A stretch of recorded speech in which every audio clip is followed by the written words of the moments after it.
Добрый день, меня зовут Ольга Громова, и вы находитесь на канале Музея музыки и фольклора народов Якутии.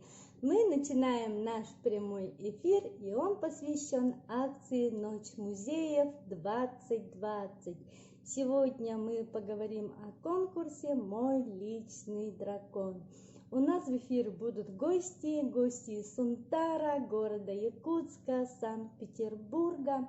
Мы увидим сюжеты, виртуальную выставку и в конце объявим победителей. Так что оставайтесь с нами.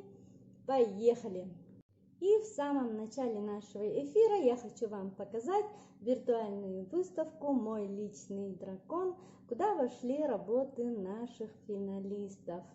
Итак, смотрим виртуальную экскурсию, а тем временем я вам расскажу о самом конкурсе. Данный конкурс стартовал в конце 2019 года и организован он в рамках межнационального исследовательского проекта «Динозавры вечной мерзлоты» при поддержке конкурса Фонда президентских грантов.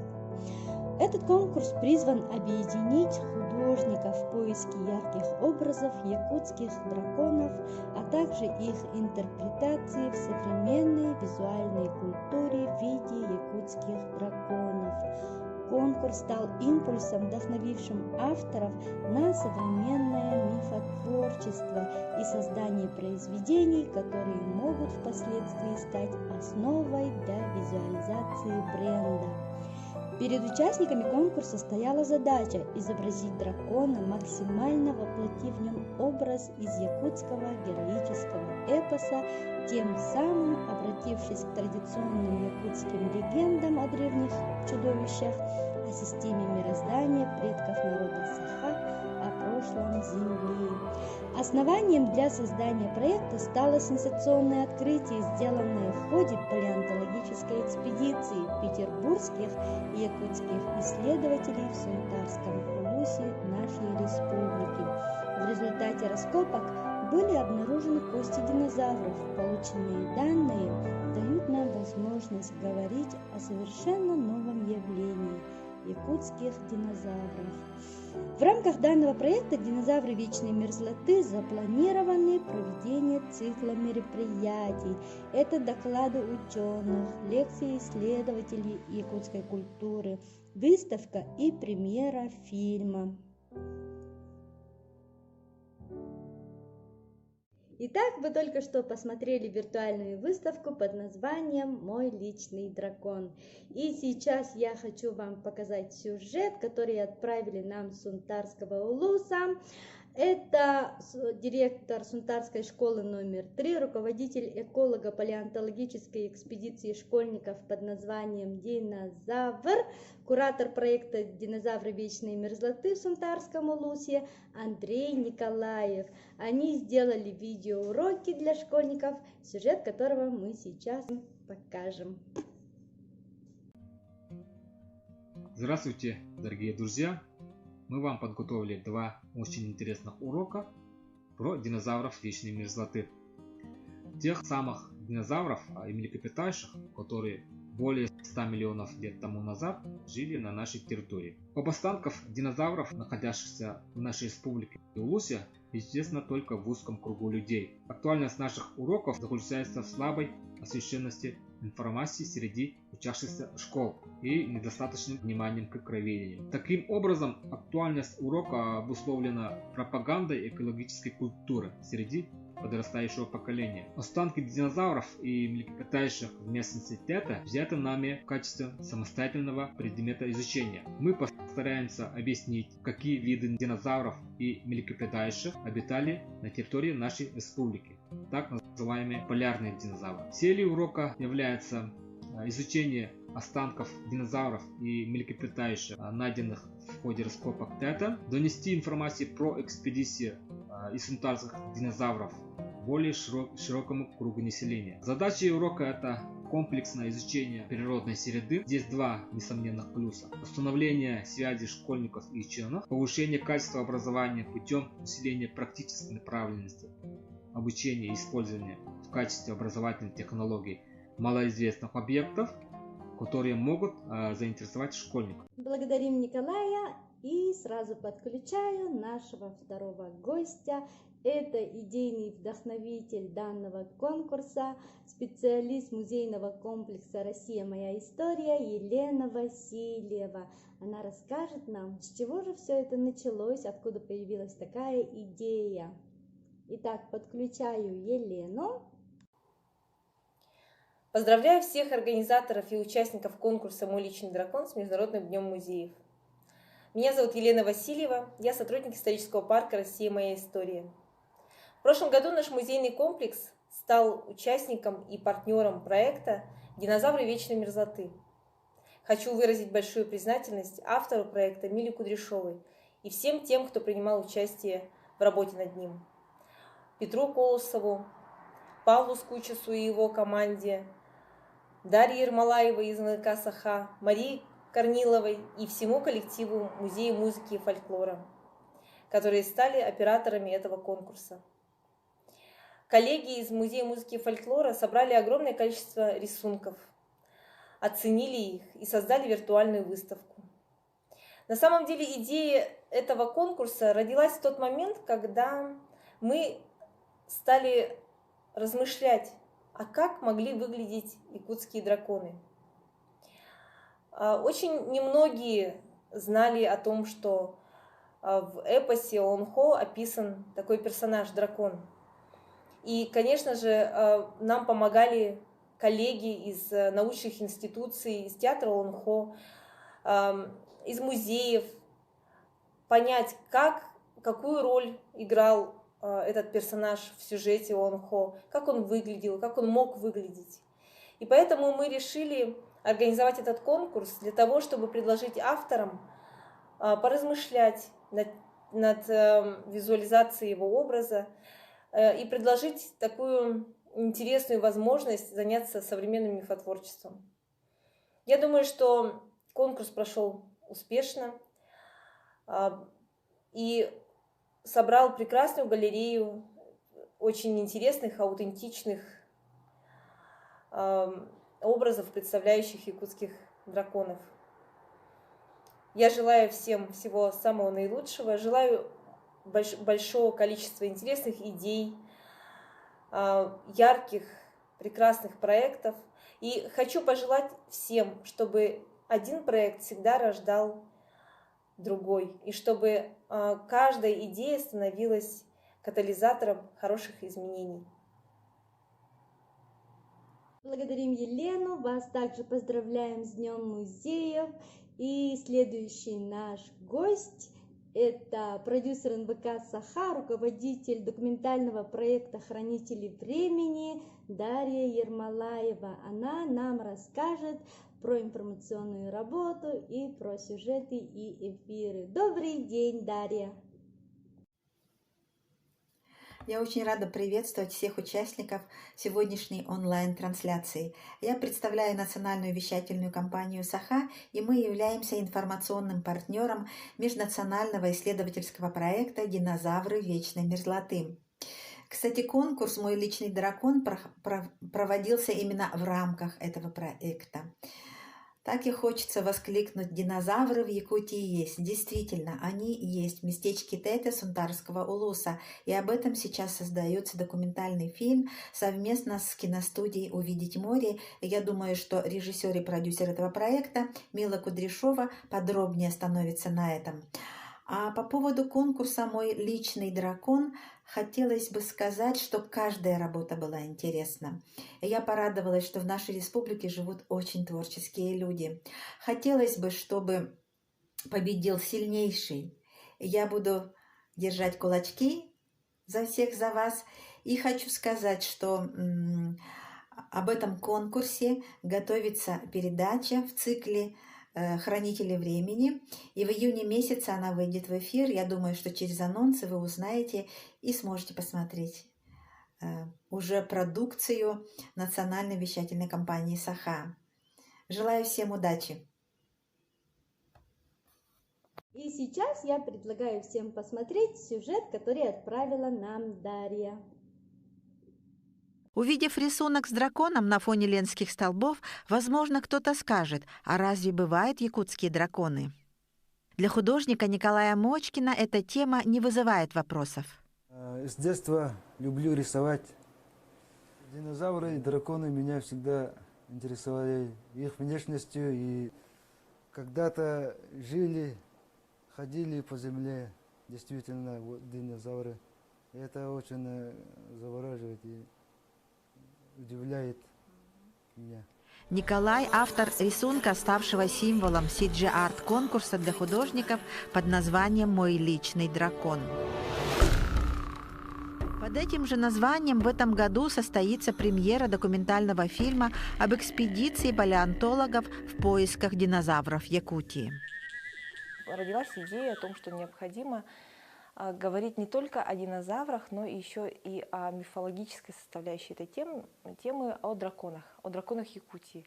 Эта тема оказалась очень новой, очень сложной, потому что перед нами была поставлена задача для фильма найти информацию об упоминаниях драконов в мифологии, в Олонхо. Дракон — это очень древний, у всех почти народов. А в традиционном Олонхо вот эти абасы, например, рукопашную дерется с богатырем, да?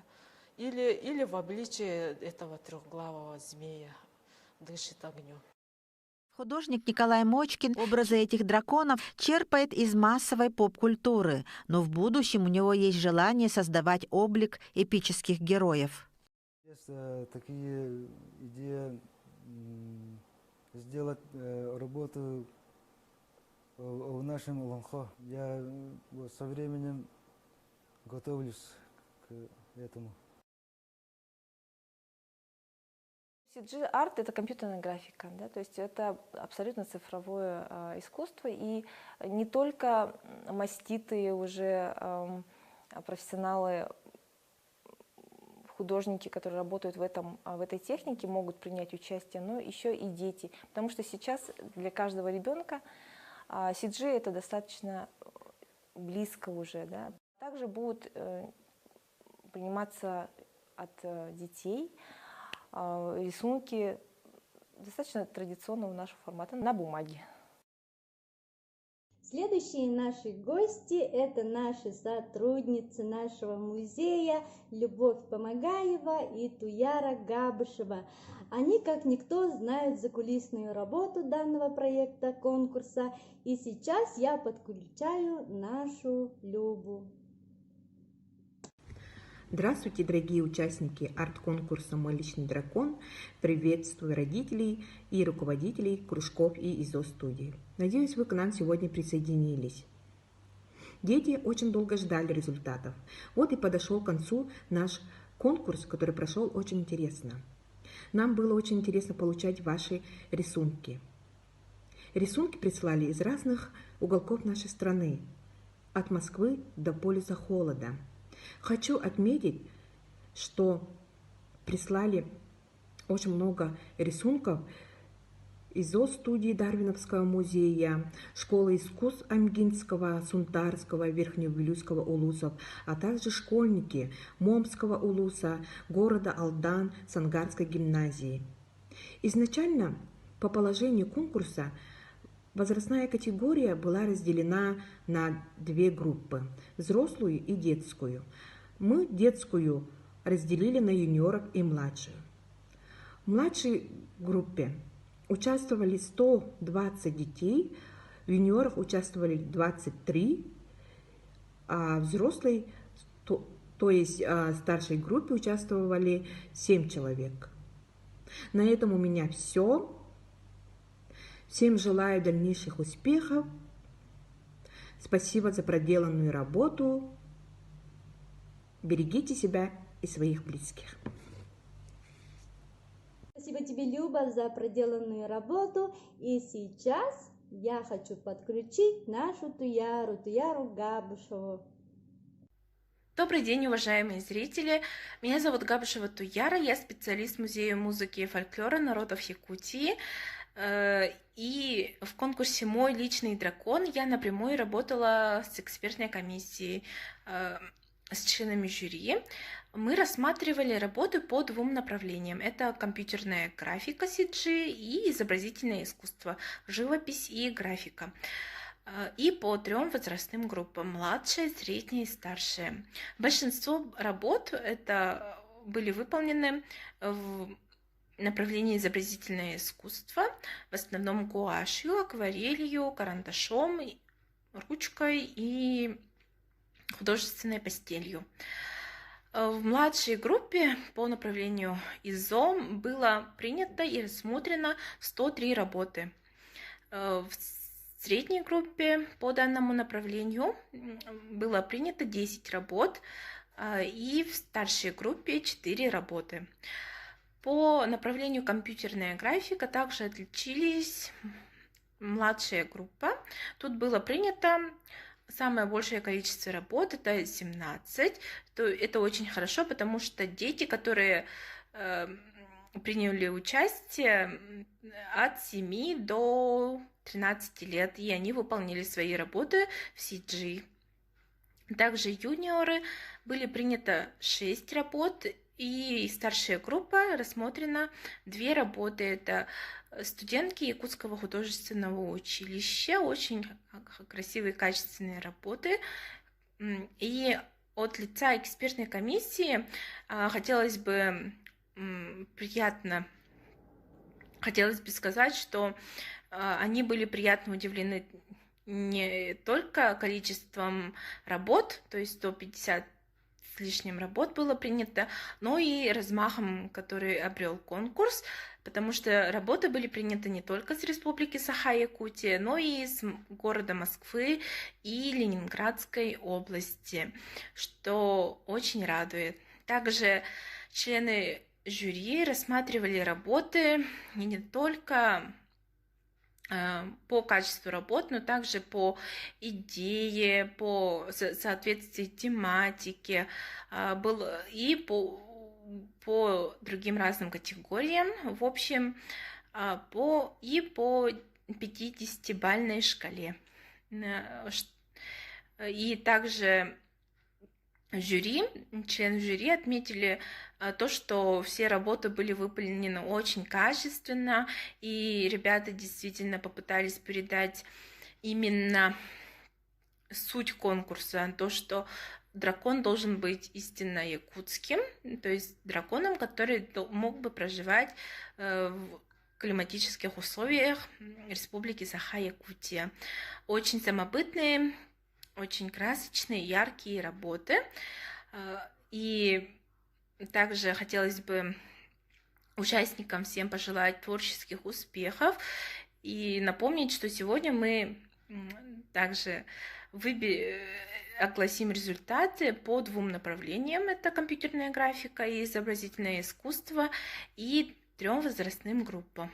Всех победителей поздравляю и до новых встреч! Благодарим наших девочек за проделанную работу. И немножко хочу рассказать про работу наших экспертов. Кто же был нашим экспертом данного конкурса? Итак, экспертами у нас выступили член Союза художников России, член Союза дизайнеров России, доцент кафедры дизайна АГИКИ Георгий Николаевич Решетников.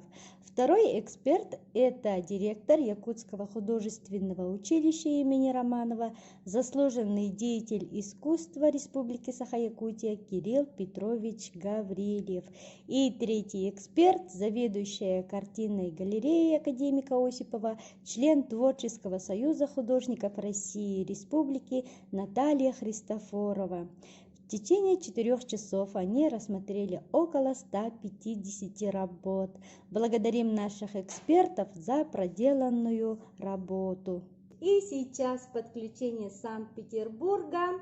Я хочу подключить к нашему эфиру руководителя проекта «Динозавры. Вечный мир златы» и продюсера Милу Кудряшову. Мила, приветствуем тебя! Я приветствую организаторов и участников конкурса «Мой личный дракон». И еще раз хочу поблагодарить тех, без кого был бы невозможен наш проект. Это фонд президентских грантов Министерства культуры и духовного развития Республики Саха, НВК Саха, наши замечательные площадки «Россия. Моя история» и Музей фольклора и музыки Республики Саха. А сейчас я предлагаю немножко заглянуть в будущее и понаблюдать, как развиваются проекты на других площадках по сходной тематике, в фокусе которых, конечно же, развитие отдаленных территорий нетрадиционными ресурсами. А наши ресурсы – это персонажи эпоса и научно-популярные достижения, такие массовые бренды, как динозавры. Польша – самый известный сказочный персонаж эпоса – это Смок Вавельский, город Краков. Его кости висят над входом в Вавельский замок. Это усыпальница всех польских королей. У него есть собственное логово, у него есть свои ресторанчики, в честь него называются конфеты, пиво, и он действительно является туристическим брендом города Кракова. Что касается динозавров, то местонахождение динозавров в Польше, местечко Крысиев, стало очень знаменитым благодаря строительству динопарка на месте нахождения динозавров. И это один из самых больших динопарков в Европе, куда приезжают туристы практически со всего мира. Близлежащие деревни объединились в краину динозавров, несмотря на то, что у них нету рядом раскопок, и предлагают общий маршрут путешествия по этим землям.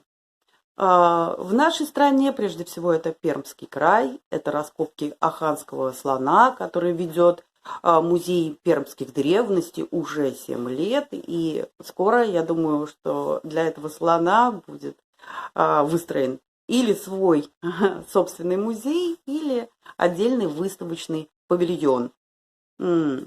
Место, где нашли этого слона, это Аханский район, уже подумают о том, не поставить ли этого слона на герб района. То есть дети рисуют своего собственного Трагантерьева слона, существует гимн, и появились новые арт-объекты, связанные с новым брендом Пермского края. Удмуртия. Здесь нет палеонтологических раскопок, зато есть сказочные персонажи.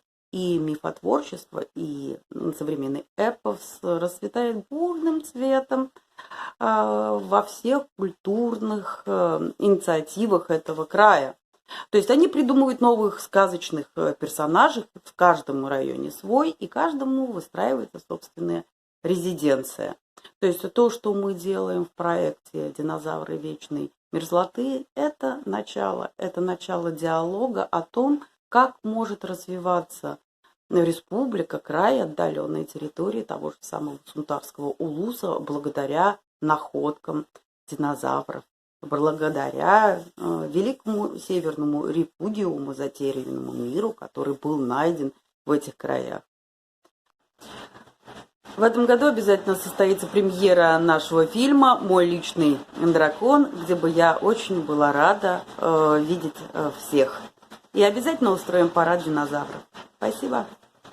Спасибо тебе, Мила. И сейчас мы посмотрим сюжет из фильма «Мой личный дракон».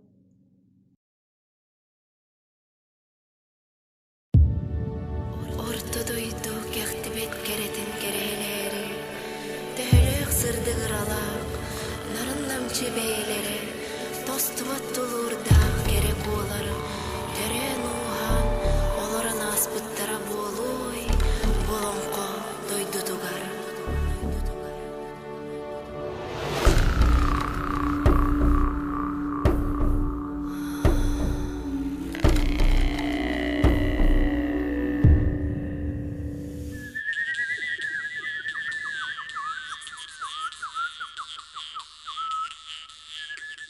Республика Якутия, она как неизведанная земля, терра инкогнита.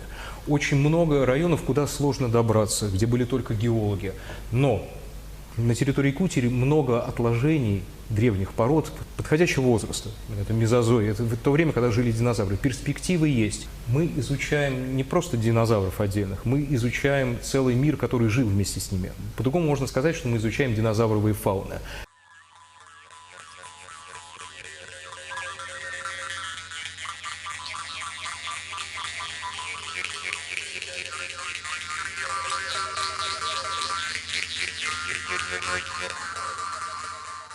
Образ дракона, рыбы. Он вылазит через озеро и летает среди сосен и берез. Маленький дракон. То есть это прекрасная почва для мифотворчества.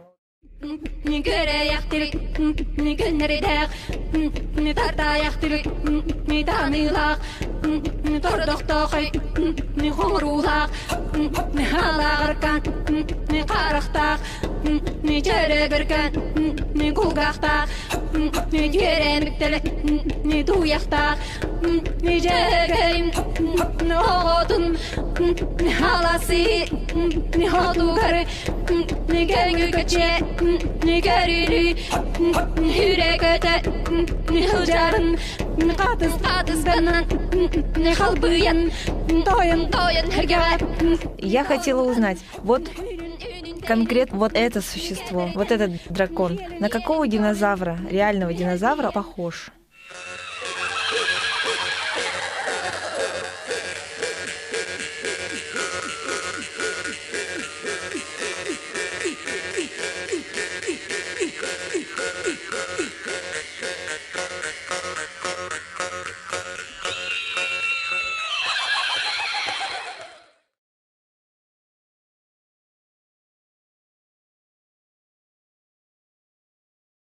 Мы почти подходим к концу. Я хочу подключить заместителя директора нашего музея Александра Нагобицына. И он объявит нам сейчас победителей. Барабанная дробь. Я подключаю тебя, Александр. Добрый день, уважаемые участники, коллеги, организаторы. Вот и переходим мы к волнительному моменту, именно оглашение наших призеров и победителей. В нашем заочном конкурсе «Мой личный дракон» было два направления. Это ИЗО и компьютерная графика. Так, мы начинаем с первого направления. Это ИЗО, младшая группа. Итак, третье место присуждается Винокурову Айталу, 10 лет, город Якутск. Поздравляем! Второе место присуждается Никоновой Сахамине, 10 лет, город Покровск. Поздравляем Сахамину. И первое место победителем среди младших групп становится Петрова Алина, 9 лет, город Якутск. Поздравляем Алину с победой.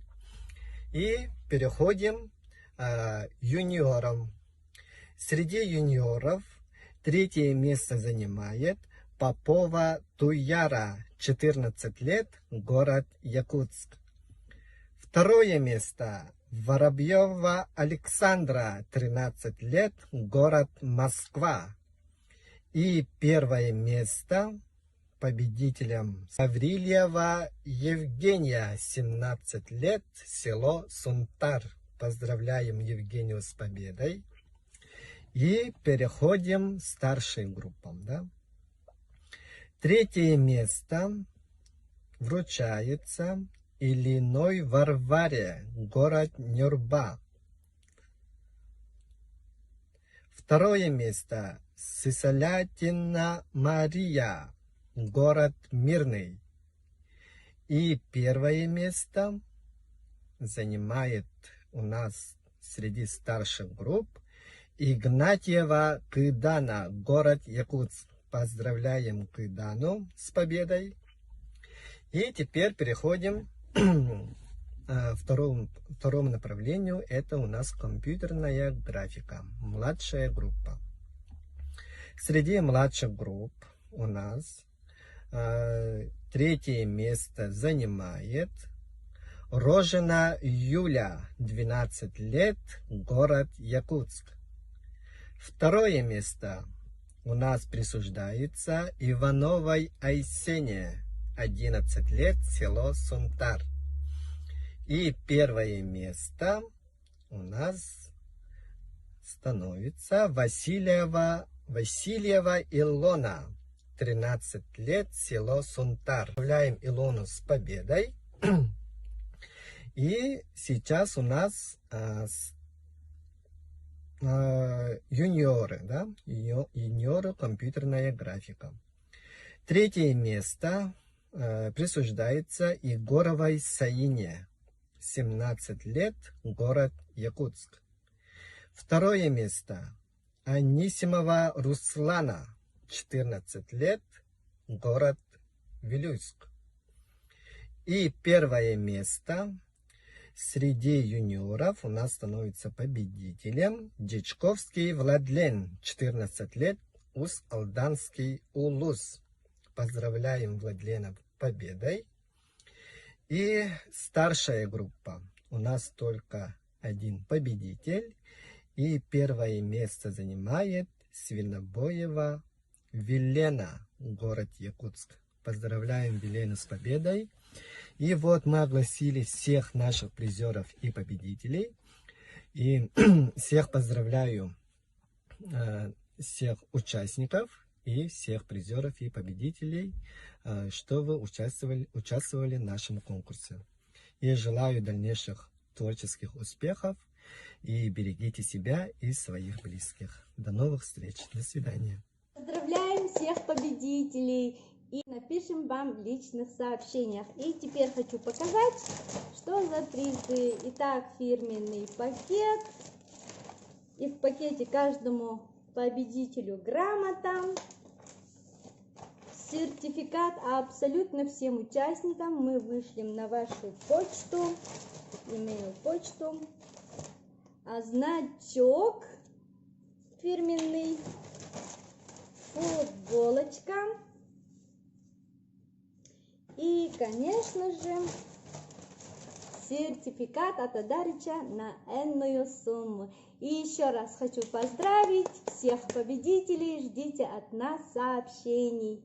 А в конце завершения нашего эфира, так как мы находимся на платформе Инстаграма, буквально вчера к нам подписался наш 1000-й подписчик, и это Федора Махначевская. И от имени Музея музыки и фольклора народов Якутии мы хотим вас поздравить с тем, что вы стали 1000-м подписчиком. И Музей музыки дарит вам и вашей семье бесплатные билеты на посещение нашего музея. Поздравляем еще раз. И подходя к концу, в завершении, еще раз хочу поздравить победителей, поблагодарить всех соорганизаторов, партнеров данного конкурса. И на этом мы с вами не прощаемся, а говорим вам до следующих встреч, до следующего эфира. Всем пока-пока!